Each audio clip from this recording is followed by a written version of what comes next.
Hello दोस्तों, नमस्कार। किसी चैनल में मैं आप सब लोगों का दिल से बहुत बहुत स्वागत करता हूं।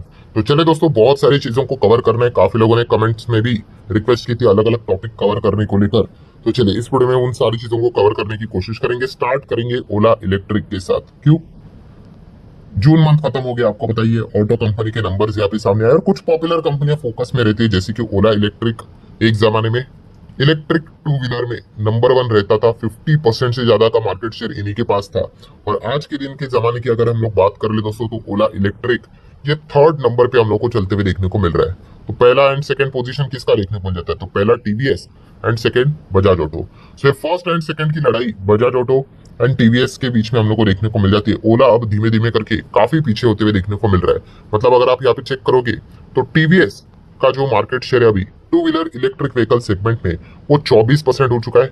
बजाज 22%, वहीं पे ओला इलेक्ट्रिक 20% के भी नीचे है दोस्तों। 19 पॉइंट समथिंग समथिंग देखने को मिल रहा है।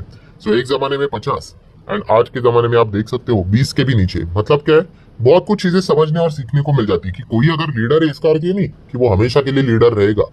इसलिए ध्यान रखना पड़ता है। हाँ, अगर वो लीडरशिप को मेंटेन करता है भाई, तो कंपनी अच्छा करेगा, शेयर अच्छा करेगा। बट अगर लीडरशिप नहीं रहेगी, लीडरशिप मतलब क्या कि कम गाड़ियां बिकेगी, तो धीमे धीमे करके यहाँ पे नीचे आएगा। एंड फिर लोग क्या बोलेंगे, भाई तुम्हारे इधर अच्छा बिजनेस नहीं हो रहा है, जहाँ पे अच्छा हो रहा है हम लोग वहां पे चले जाएंगे।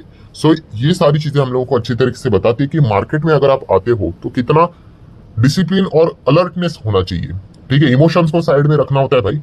ठीक है, आज कोई भी कंपनी मेरे पोर्टफोलियो में है, मैं एक्सपेक्ट करके बैठ रहा हूँ कि भाई ये ऐसा बिजनेस करेगी, वैसा करेगी।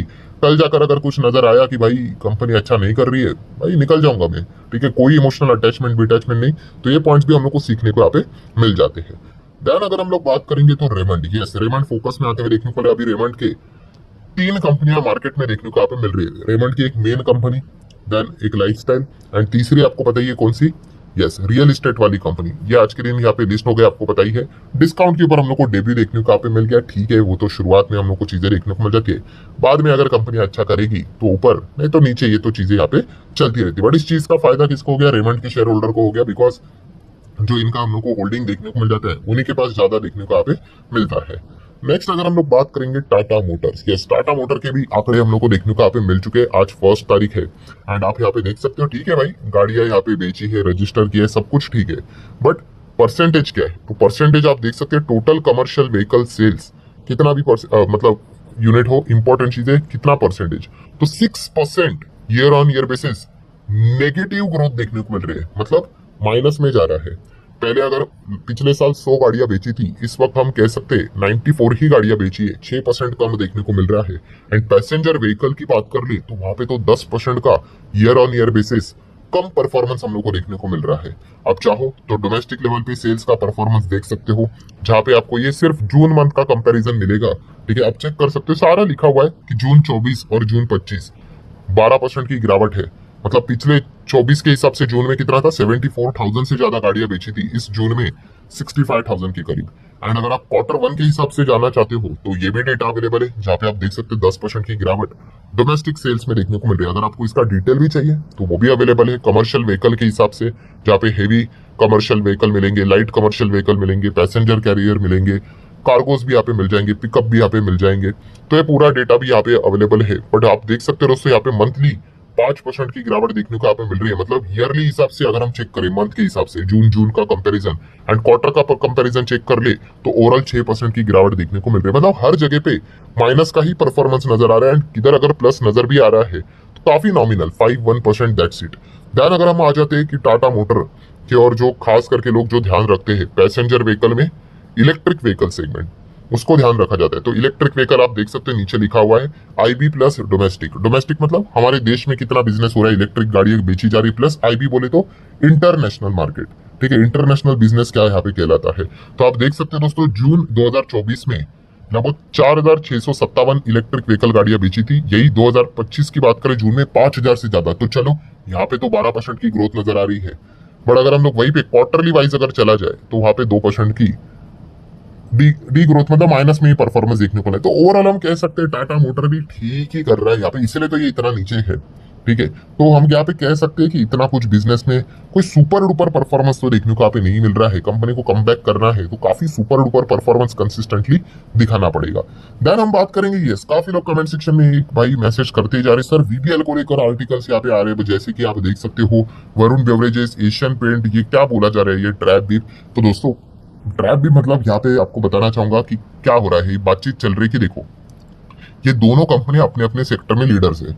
सो एशियन पेंट आपको पता ही है अभी काफी टफ टाइम से गुजर रहा है, कंपटीशन बढ़ते जा रहा है, बिरला ने परेशान किया है, ऊपर से इसके पहले का वीडियो आप लोगों ने देखा ही होगा, सीसीआई ने इन्वेस्टिगेशन के भी ऑर्डर दे दिए हैं।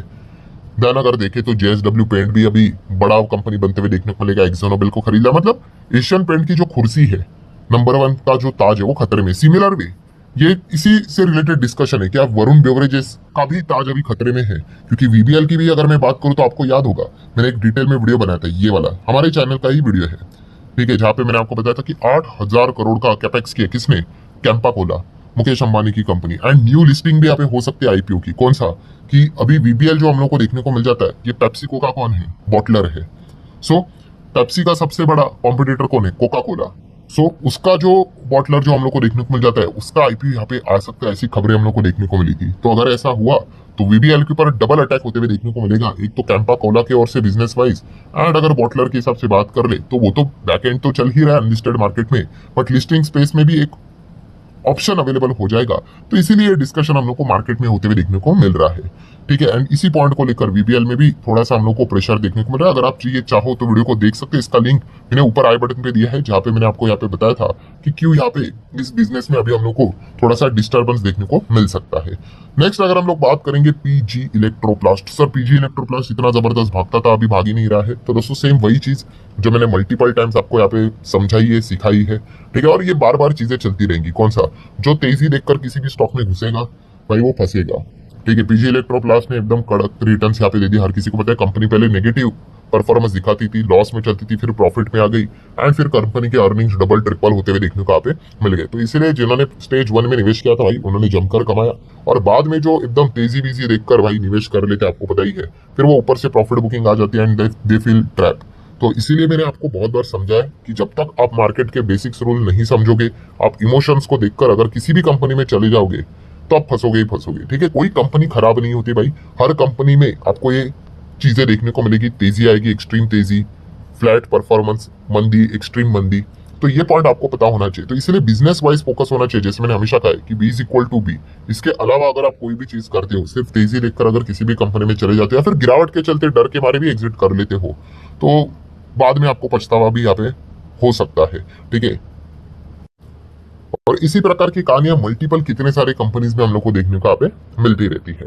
नेक्स्ट अगर बात करेंगे एचडीबी फाइनेंशियल सर्विसेज, यस इसके आईपीओ की अगर बात कर ले दोस्तों, तो एक अच्छी खबर ये देखने को मिले रिपोर्ट के जरिए। ऑब्वियसली जो पब्लिक डोमेन में डेटा अवेलेबल है उस हिसाब से ये कोई डेटा पक्का होता है नहीं, ठीक है। 10% के ऊपर जीएमपी नजर आ रहा है, तो अच्छी बात है भाई, ठीक है। बीच में नीचे भी यहाँ पे फिसला था, 6 साढ़े 6 तक आया था, बट अभी फिलहाल वापस 10% के ऊपर जाते हुए देखने को यहाँ पे मिल रहा है। देन अगर बात करेंगे इरेडा, यस दोस्तों इरेडा की बात करें, Q1 के रिजल्ट आए क्या, तो दोस्तों रिजल्ट नहीं, आप इनको चाहो तो अपडेट भी कह सकते हो, जिसको हम लोग आसान भाषा में हमारे चैनल के हिसाब से क्या बोलते हैं, यस पिक्चर का ट्रेलर, ठीक है। तो इरेडा ने यहाँ पे ट्रेलर दिखाया अपने बिजनेस का, ठीक है। पूरी पिक्चर तो भाई कंपनी के नंबर आएंगे तभी पता चलेगा। तो आप देख सकते हो कंपनी का ये पिछले साल का परफॉर्मेंस है 2024, और ये इस साल का परफॉर्मेंस है। और यहाँ पे इरेडा ने बताया कि पहले तो लोन सैंक्शन उन्होंने कितने किए, लास्ट टाइम 9,000 के आसपास थे, अभी इस वक्त 11,500 ऑब्वियसली करोड़ की बात हो रही है, इतने ज्यादा लोन्स उन्होंने सैंक्शन किए हैं, 29% की ग्रोथ है। सो इसको बोला जाता है सैंक्शन। सैंक्शन के बाद आता है डिसबर्समेंट, मतलब एक्चुअल में कितने दिए हैं, ये हमेशा सैंक्शन से कम ही फिगर आपको देखने को मिलेगी। तो आप देख सकते हैं 5,326 करोड़ था, ये लगभग 7,000 करोड़ के आसपास था, 31% की jump. And total loan book जो आउटस्टैंडिंग एट द एंड हम लोग को देखने को मिल रहा है, लास्ट टाइम 63 था, इस वक्त नियर बाय 80,000 के आसपास देखने को मिल रहा है करोड़ में, तो 27% की ग्रोथ देखने को मिल रही है। एंड इसी डेटा को देखकर आज के दिन शुरुआत में हम लोग को एक हल्की सी तेजी इरेडा में देखने को यहाँ पे मिली थी इनके बिजनेस के अपडेट के चलते। नेक्स्ट अगर हम लोग बात करेंगे, यस एक कंपनी ने बोनस प्लस उसी के साथ साथ स्टॉक स्प्लिट दोनों अनाउंस किया, इसमें कोई बड़ी बात नहीं, कितने सारे कंपनीज यहाँ पे करते रहते हैं। सो कंपनी का नाम क्या है दोस्तों, यस वेमको की अगर हम लोग यहाँ पे बात कर ले, वेमको हाइड्रोलिक्स लिमिटेड, तो ये जो कंपनी, छोटी कंपनी, तो यस, उन्होंने यहाँ पे हम कह सकते हैं बोर्ड ने 1:1 का बोनस भी अनाउंस किया है एंड 1:10 का स्टॉक स्प्लिट भी यहाँ पे अनाउंस किया है। बट हमेशा की तरह जैसे मैंने आप लोगों को सिखाने की कोशिश की है कि बोनस हो, बायबैक हो, स्प्लिट हो, डिविडेंड हो, किसी भी कंपनी में अगर बाइंग अगर करनी है, सेलिंग करनी है, तो इन चीजों को देखकर कभी नहीं करनी होती है। हमेशा बिजनेस आपका फोकस में यहाँ पे रहना चाहिए। इस प्रकार की चीजें तो आपको हर एक क्वार्टरली, जैसे मैंने आई गेस कल ही वीडियो बनाया था, आपको बताया था जब भी क्वार्टर के नंबर आएंगे, बोनस, बायबैक, स्प्लिट, डिविडेंड की बारिश आपको देखने को मिलेगी। सो इसी फॉर्मूले को लगाकर अगर आप कोई भी कंपनी में एंटर एग्जिट का विचार करोगे तो आप लिटरली पागल हो जाओगे, क्योंकि अभी ये क्वार्टर 1 के नंबर्स आ रहे हैं ना, तो इतने सारे कंपनीज की लिस्ट आपको देखने को मिल जाएगी। ठीक है, तो इसलिए हम बार बार कह रहा हूँ कि बिजनेस आपको अच्छा लगना आना चाहिए, उस हिसाब से आप अकॉर्डिंगली डिसीजन आपने यहाँ पे लेना होता है। बाकी ये सारी चीजें साइड डिश की तरह होती है, मिल गई तो ठीक है, नहीं मिल गई तो भी ठीक है। मेजर पॉइंट हमारा होता है, फोकस होता है सीजी, कैपिटल गेन। कोई भी कंपनी 100 से कैसे 1000 तक चली जाए, हमारा पैसे कैसे ग्रो हो जाए, इसके ऊपर फोकस है। एंड उस जर्नी में अगर company bonus, buyback, split, dividend देती है तो बहुत अच्छी बात है। ठीक है, सो ये पॉइंट्स आप लोगों को अच्छे से पता होने चाहिए, जो मैं मल्टीपल टाइम्स आपको सिखा चुका हूँ, बट रिपीटेशन इंपॉर्टेंट होते हैं क्योंकि काफी नए लोग भी यहाँ पे जुड़ जाते हैं। तो आशा करता हूँ वीडियो हेल्पफुल लगा होगा, चाहो तो लाइक एंड शेयर कर सकते हो। मिलते हैं अगले वीडियो में, तब तक के लिए तो बाय बाय।